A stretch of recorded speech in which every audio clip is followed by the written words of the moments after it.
Break के बाद एक बार फिर से रुक करेंगे बुलेटिन की ओर। इस बुलेटिन में बात होगी बाराबंकी की, जहां भाजपा प्रदेश अध्यक्ष भूपेंद्र चौधरी ने सदस्यता अभियान की शुरुआत की। साथ ही बात होगी धौलपुर की, जहां पार्वती नदी में बड़ा हादसा हुआ। ऋषि पंचमी पर नहाने गई 4 बच्चियां पार्वती में बहीं, और बताएंगे कैसे धुले में श्री गजानन महाराज समाधि दिवस की 114वीं पुण्यतिथि के अवसर पर मंदिर में महाआरती की गई। ऐसी तमाम खबरों पर हम विस्तार से करेंगे चर्चा। बाराबंकी जनपद के विधानसभा जैदपुर क्षेत्र अंतर्गत अब्दुल्लापुर गांव में आज भारतीय जनता पार्टी के प्रदेश अध्यक्ष भूपेंद्र सिंह चौधरी पहुंचे, जहां पर कार्यकर्ताओं ने उनका जोरदार स्वागत किया।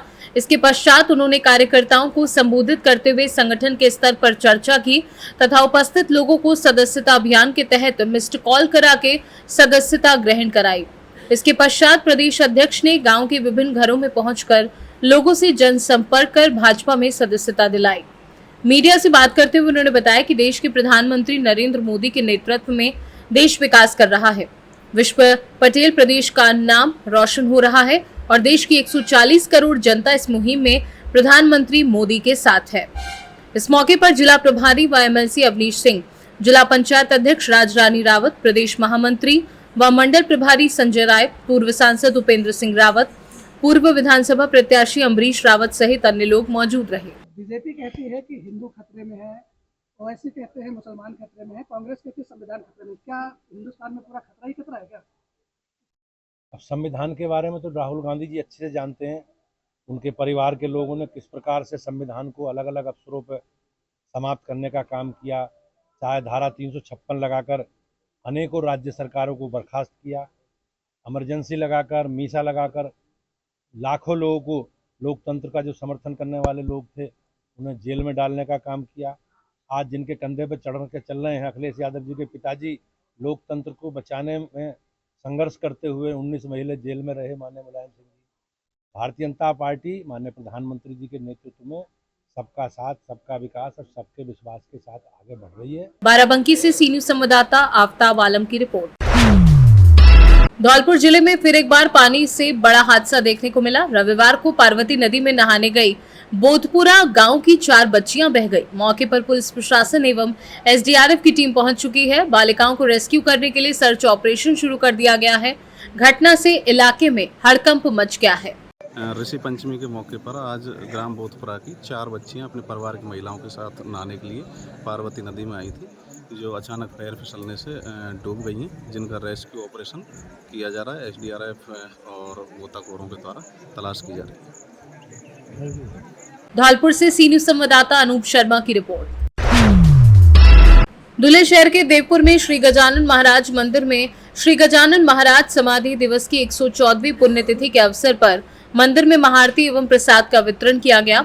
श्री गजानन महाराज समाधि दिवस पर उन्होंने जब समाधि ली थी उस दिन ऋषि पंचमी थी और वही योगायोग अभी इस साल आया है। इस अवसर पर धुलिया की देवपुर में स्थित श्री गजानन महाराज मंदिर पर अध्यक्ष गोपाल केले, सुनंदा केले, इन्होंने आरती की, महाप्रसादी का वितरण किया। गजानन भजन मंडली द्वारा भजन कार्यक्रम का आयोजन किया। इस अवसर पर गजानन महाराज के प्रति आस्था रखने वाले हजारों भक्त उपस्थित थे। 114वी पुण्यतिथी आहे आणि योगायोग म्हणजे ज्या तारखेला महाराजांनी समाधी घेतली, ऋषी पंचमीच्या दिवशी जी तारीख होती, ती तारीख आज ऋषी पंचमीच्या दिवशी आली, हा योगायोग आहे। तर त्याच्यामुळे आजच्या कार्यक्रमाला विशेष महत्त्व प्राप्त झालेलं आहे। भाविकांनी महाराजांचं दर्शन घेऊन प्रसादाचा लाभ घ्यावा ही मंडळातर्फे विनंती करतो। धुले से सी न्यूज संवाददाता नीलेश की रिपोर्ट। पीपल रावा सोयाबीन के समर्थन मूल्य में सुधार की मांग को लेकर भारतीय किसान संघ ने आज पीपल रावा नगर में एक रैली निकाली और मुख्यमंत्री के नाम एक ज्ञापन सौंपा। ये ज्ञापन थाना परिसर में टीआई कमल सिंह गहलोत और नायब तहसीलदार योगेंद्र राठौर को सौंपा गया। ज्ञापन के अनुसार सोयाबीन का वर्तमान समर्थन मूल्य किसानों की लागत से काफी कम है, जिससे किसान भारी नुकसान झेल रहे हैं। किसान संघ ने मांग की है कि प्रदेश सरकार सोयाबीन पर प्रतिवर्ष 1200 का अनुदान प्रदान करे और घोषित समर्थन मूल्य पर खरीदी सुनिश्चित करे।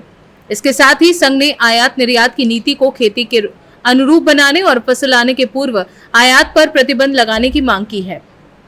किसान संघ ने ये भी मांग की है कि बीज और उर्वरकों की मानक प्रमाणिकता का सत्यापन होने के बाद ही उन्हें बाजार में बिक्री के लिए उपलब्ध कराया जाए। साथ ही मुख्यमंत्री खेत से सड़क योजना और बलराम तालाब योजना को तुरंत शुरू करने की मांग की गई।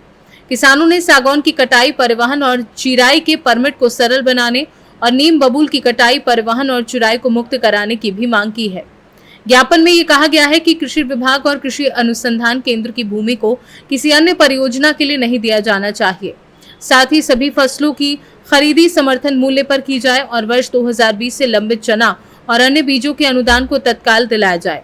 किसानों की इस मांग को लेकर क्षेत्र में व्यापक चर्चा हो रही है और अब सभी की निगाहें सरकार की आगामी कार्यवाही पर टिकी हुई हैं। संबंध में आज हमारा सोयाबीन 4000 का भाव हो गया, हम और अभी आने वाली फसल है उसमें 3500 का भाव हो जाएगा। इसलिए हम 6000 से 7000 का भाव के लिए हमने प्रधानमंत्री को और मुख्यमंत्री को ज्ञापन दिया है सोयाबीन के भाव के लिए। उसमें सोयाबीन की मांग है, ऐसे मंडी की भी मांग है, ऐसे बहुत सारी मांगे हैं। कितने मांगे हैं? बिजली की भी समस्या है उसके अंदर, और बैंक की भी समस्या है। इसके माए जो राजस्व की जो आती है जिसमें नामांकन है, बंटवारा है, वो बहुत सारे इधर उधर नक्शा सब हो गए हैं, उसकी भी बहुत सारी समस्या है। बहुत किसान इधर उधर भाग रहा है और रोजड़े की भी, हिरन की भी, सुअर की भी, ऐसी बहुत सारी किस्म की समस्या है। इसीलिए और मंडी संबंधी भी है समस्या, इसीलिए आज हमने ये ज्ञापन का सिलसिला बंद नहीं रहेगा जब तक हमारी सुनवाई नहीं होगा, जब तक कोई बंद नहीं रहेगा। सोनकच्छ से सी न्यूज संवाददाता साजिद पठान की रिपोर्ट। पाकी विधानसभा के विधायक प्रत्याशी विनोद सिन्हा ने तरहसी प्रखंड अंतर्गत अभियान चलाकर रोजी रोजगार के लिए युवाओं को जागरूक किया है। कहा कि प्रखंड अंतर्गत पड़ने वाले 13 पंचायत के कई गांव का दौरा किया है। इस दौरान विनोद सिंह ने कहा कि क्षेत्र के लोगों को पलायन की स्थिति देखकर काफी मर्मत है। समाज का विकेंद्रीकरण एवं वोटों का बिखराव नहीं होना चाहिए। मौके पर सैकड़ों कार्यकर्ता उपस्थित थे। सब कर रहे हैं तो आपका कोई नुकसान ही नहीं है। आप बीमा है, कहीं फसल बर्बाद हुआ तो इंश्योरेंस से मिला, तब तो सोच बदलिएगा तब ना होगा सब चीज। अब वहीं जाना है कि फलाना जात खड़ा हुआ है उसको वोट देना है कि नहीं देना है, तो ना तो हमारा जात वाला तो सही ना बोल दिया। तो हमारा कहना है कि आप लोग पंचायत में एक होइए। अब वोट हम नहीं लड़ेंगे, पंचायत लड़े, वो डिसाइड करे कि उसका नाम हमको दीजिए। ये नहीं हो कहीं हम कहें कि वोट हम ही को दिए। आप लोग तय करिए कि आपका नेता कैसा होगा, है ना। आप किसको अपना नौकर चुनेंगे, जो आपके साथ काम करने वाला को, या बगल में बैठ के। अब सबका बोलने का जरूरत नहीं है हमको किसी का। और हम बोले कि आपका घर कहाँ है, हमको सब पूछता है। आप आइएगा, हम आपको खोजने चायबासा जाएंगे। तो हमने एक काम कहिए, नौकर को कोई खोजे जाता है। जब नौकर आइए रहा है अपने से, हम नौकरी करने हैं, तो नौकर यहाँ घरों बना लेगा। आप वीडियो को घर दिए हैं कि नहीं दिए हैं? वीडियो का घर क्या, उसका पिताजी का घर बनाया हुआ है। सरकार है ना घर देता है जी। जब आपके पास आएंगे अपने सरकार भी एगो घर देगा। बोलेंगे पाकी में हमको घर दो, एगो घर नहीं मिलेगा। और आप ही का सेवा करने आ रहे हैं। आज डीसी को कोई घर दिया हुआ है तो उससे बड़ा ना नौकर आप हमको बना रहे हैं। वो सब हमारा नीचे में रहेगा। हाँ, कॉन्सेप्ट का बात है। हम आपके बीच इसलिए आ रहे हैं कि काम करके आपको सुखी कैसे बनाए। आप हम ही से पूछ रहे हैं आपका घर कहाँ, आपको खोजने काहे खोजने जाइएगा भाई। मेरा 50 गो आदमी हम पहले ही तैयार कर रहे हैं। लड़का को जो यूथ वर्ग है जो खड़ा होगा, जो विधायक के लिए खड़ा है, वो पंचायत को सवाल है, वही बताएगा कि क्या योजना चाहिए हमें। हम आपका घर में अपने मन से 2 ड्रेसिंग टेबल ला देंगे, 2 पलंग ला देंगे। पहले से पलंग रखा है तो बेकार ना हो जाएगा, कोई काम आएगा। आप बताइए कि नहीं भाई, पलंग उलंग सब है, मेरा बाथरूम खराब है, हमको बाथरूम पहले बनाना, तो पैसा को पैसा लाना उस चीज़ के लिए जो आप योजना बनाएंगे पंचायत में, उसका पैसा लाना मेरा काम है। वो नौकर का काम है कि पैसा जाके सरकार से कैसे लाएगा, उसका काम हम लाके उस चीज़ को देंगे। तरहसी से सी न्यूज संवाददाता सत्येंद्र कुमार विश्वकर्मा की रिपोर्ट। फिलहाल के लिए बुलेटिन में बस इतना ही। देश दुनिया की बाकी खबरों को जानने के लिए देखते रहिए सी न्यूज भारत।